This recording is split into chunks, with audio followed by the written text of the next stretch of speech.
Noon. We have Dr. Hanley, our Yukon's Chief Medical Officer of Health, who will make a statement, and then we will go to questions. I believe we have one media in the room who will answer a question. We have another one who will likely be, oh, I'm too short for the mic. Another one who will be feeding in a question through the photographer, and then we'll go to the phone lines. Thank you. Dr. Hanley? Thank you. Good afternoon, bon après-midi. I hope everyone's doing well, and for those who are not working shifts over the weekend, I hope everyone had some time to rest and reflect. To review our case count as of today, we had a new case related to a cluster investigation on Saturday, and no new cases since then. Thus, we are now at 5 cases. We may yet see another 1 or 2 cases related to these clusters, but we have also received a number of negative results.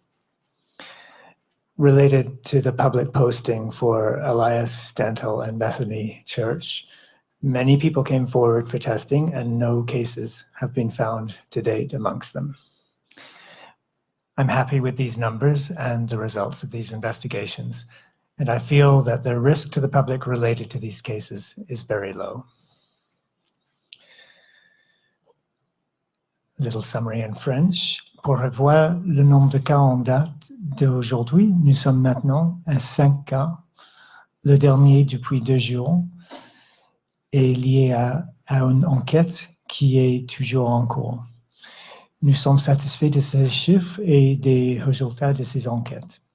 Les risques pour le public en rapport avec ces cas est très faible. This is a good time to repeat and remind everyone of a few aspects of prevention.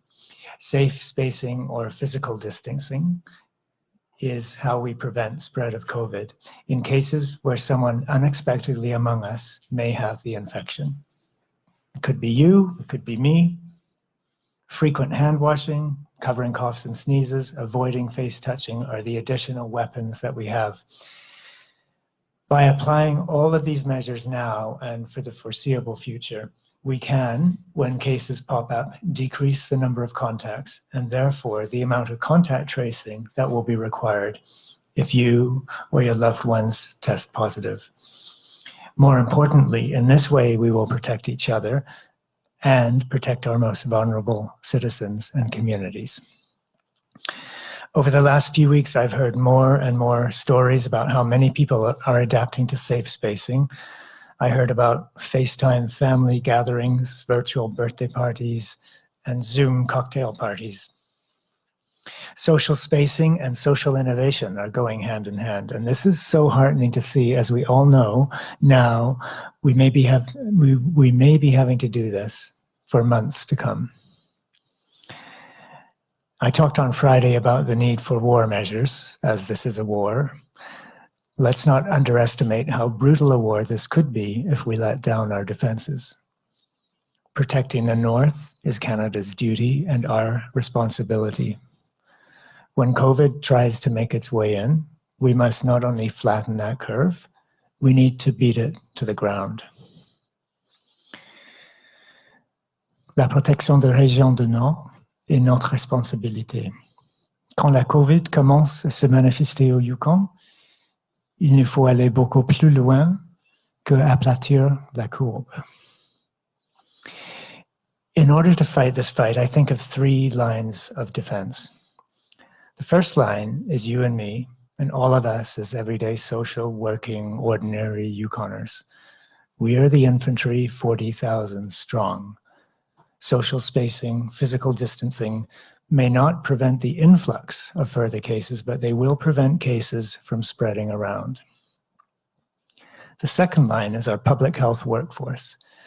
These are the nurses who do the tireless work of connecting with individuals who may be exposed to COVID or who test positive, identifying their contacts, ensuring that those contacts self-isolate or self-monitor, check up on their symptoms, answer their questions, and follow them to recovery. They call themselves the Mop-Up Brigade, quietly working at a low profile and containing cases to protect us from the virus getting out. The command center is Yukon Communicable Disease Control, and the periphery are the community health centers around Yukon, ready to detect cases, confirm results, talk to the patients, ensure compliance with direction, and above all, do that methodical contact tracing. Working with our epidemiologists, with the medical support from Dr. Elliott and myself and others, and in coordination with our counterparts around the country, we determine and revise our testing strategy constantly, as well as our public health management strategy and our support to the healthcare workers who are providing healthcare and testing those at risk. And then to expand the battle metaphor further, we have the cavalry waiting in reserve, the doctors, nurses, nurse practitioners, and the cadre of supporting workers. When there are leaks in the front line, when cases escape from public health follow-up, or individuals deteriorate to the point of needing healthcare, the healthcare providers do their job. We have a formidable force of healthcare workers, skilled and motivated as they ramp up their preparations. The plans underway at Yukon Hospital Corporation and within community nursing to ramp up capacity are impressive. But they could never stand the force of incoming COVID if it were not for the two lines before them. COVID uncontrolled would overwhelm our healthcare system just as it has in so many other parts of the world. COVID will not behave differently here than anywhere else. But we can, if we stay our positions, we can meet this virus head on. This is We the North for real. That's all I have to say for today, but I'm happy to answer questions. Merci. Julian, do you have a question? Yeah. We'll go first to the folks in the room. Julian Janak, Yukon News. I just wanted to ask about the couple from Quebec who traveled all the way to Whitehorse from Quebec and then took a plane to Old Crow. When it comes to something like that, what measures are you considering to ensure that doesn't happen again? Yeah, to me, this is a very human story. It's a story of two people who were afraid, who wanted to seek refuge, and who thought they were going to a safe place. And although there were already measures in place to guide their behavior, clearly some of those measures could be stepped up, and those measures are being stepped up. For instance, conversations with the airline companies to make sure that the message is clear, that we want to keep Yukon communities safe. In addition, you will have heard from OCRO directly and the chief of OCRO about the measures that they are taking to have written permission to enter OCRO in this case, and I really commend the levelness and the thought that went into the measures that OCRO is taking. They are certainly a particular community in Yukon at risk because of their isolation from road access. It's important to note that these people, though misguided, they did not contravene any order. They're now being given or have been given appropriate guidance, and so that they can better play their role in preventing COVID-19. So to me, it's a matter of what I was saying the other day about reinforcing measures that we have already put in place. So how do you reinforce? To me, it's a combination of communications, so bolstering the communications, making those messages easier to receive.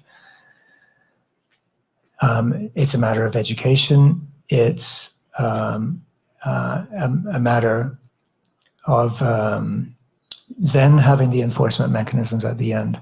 But the first thing is really supports and communication, and that's the kind of the package of reinforcement.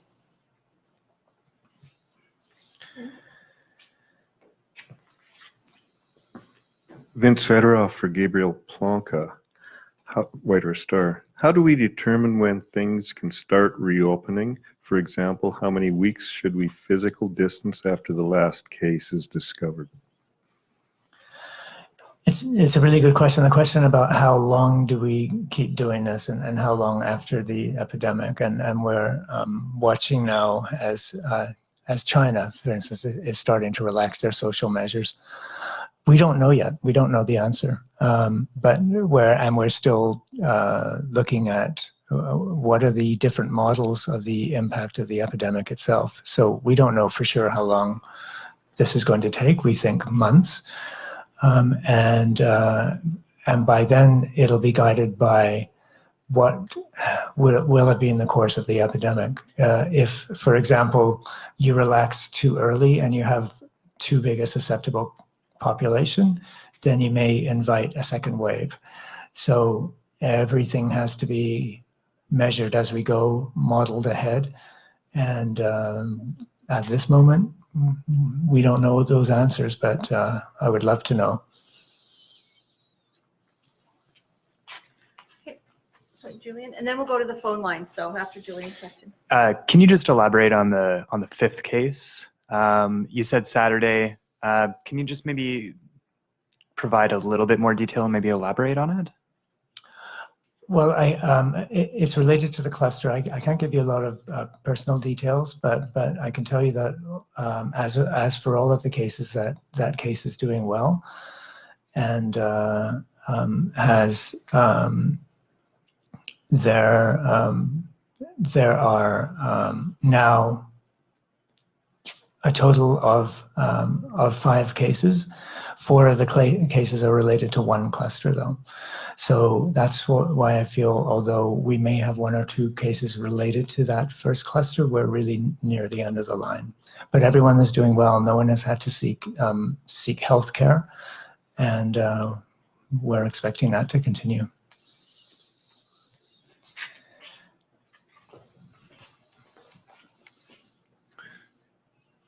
Okay, it's Cam Heat, Government of Yukon. We're now going to go to the teleconference line, and we'll start with CBC. Go ahead, Steve, with CBC. Hi, thank you. Dr. Hanley, correct me if I'm wrong, but did you say that the couple didn't break any order? And if so, didn't they break any orders by not immediately self-isolating? Also, where and how exactly did the system fail? How exactly did the system currently in place fail that allowed?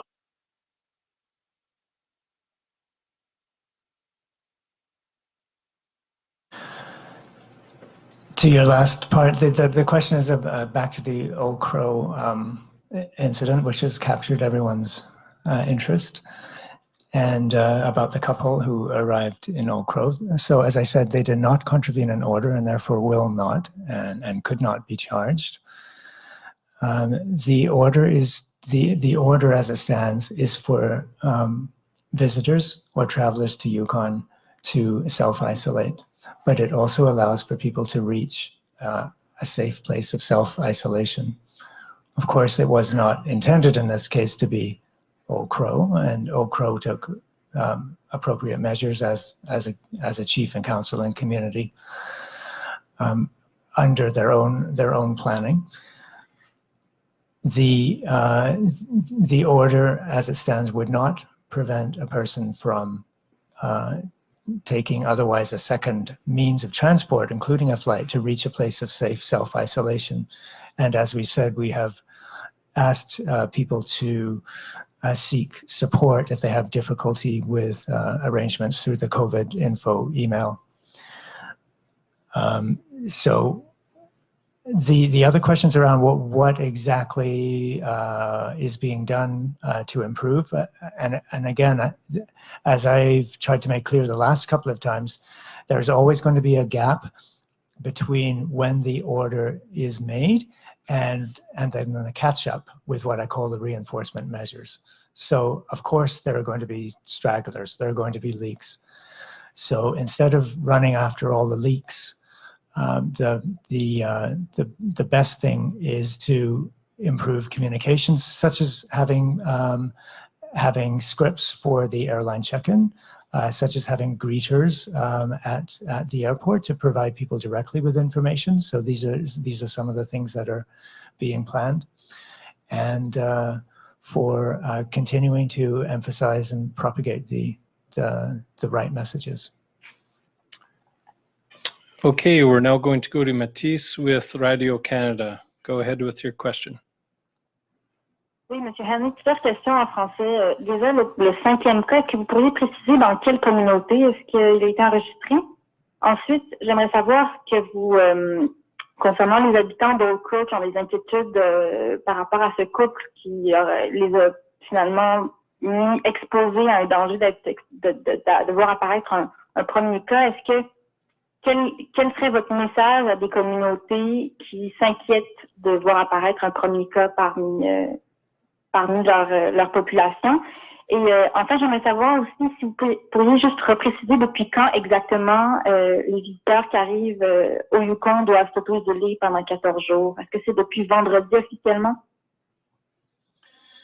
Donc, je crois qu'il y a 3 questions et je ne sais pas si j'ai bien compris la deuxième, mais on commence peut-être avec les autres. Je pense que c'était la provenance du 5e cas. Donc, tous les cas sont de Whitehorse.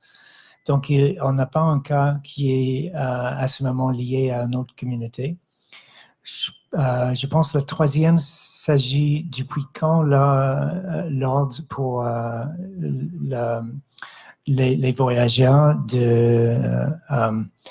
d'être soumis à isolation, la quarantaine.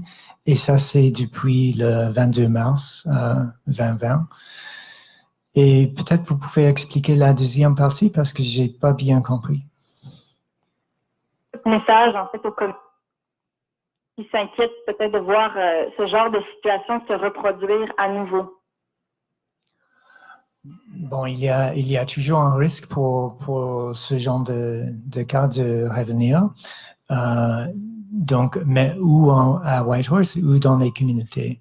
Donc, c'est pourquoi on demande à tout le monde d'être toujours en état de préparation et toujours d'améliorer les préparations. Donc, c'est bien possible qu'on va voir un autre cas dans les jours de venir, peut-être 2, peut-être 3, mais avec les mesures publiques, avec les mesures de santé publique, de faire l'isolation, de faire de suivre des contacts, on peut rester confident qu'on peut encore mettre en avance l'avance de l'épidémie et de nous protéger. Bon, merci Métis. On va aller à l'autre journaliste, c'est Marine avec Aurore Borel. Et si c'est possible de répéter la question en anglais? Oui, bien si c'est sûr. possible. OK, c'est à vous, Marine.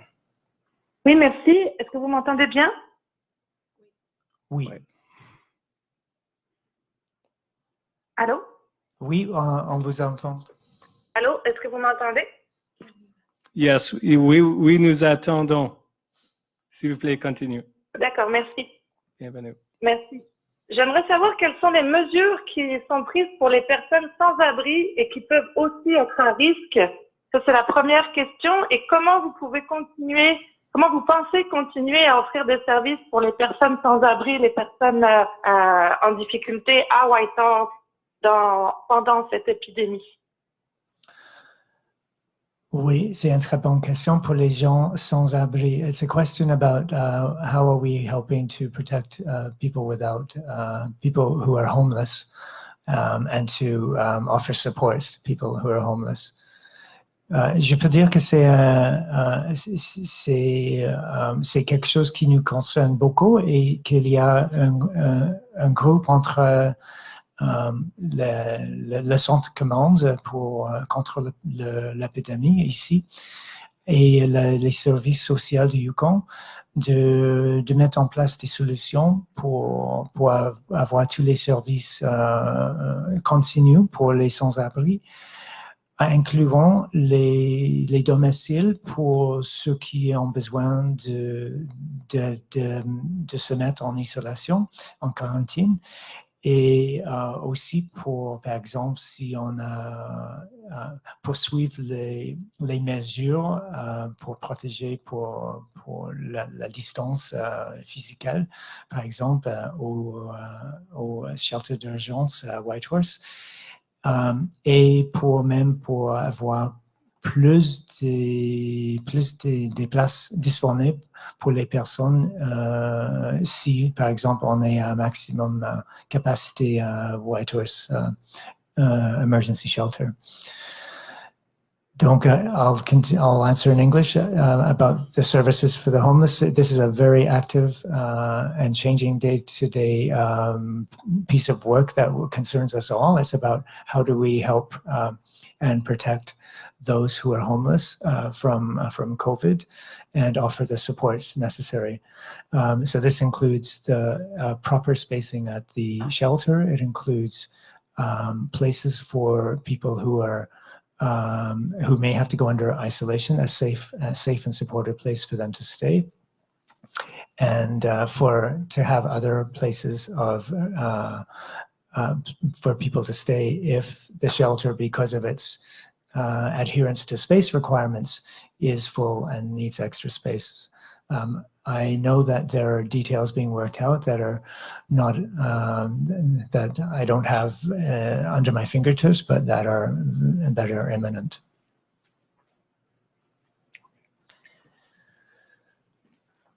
Okay, thank you, merci Marine. And now we'll continue with with Brenna with Canadian Press.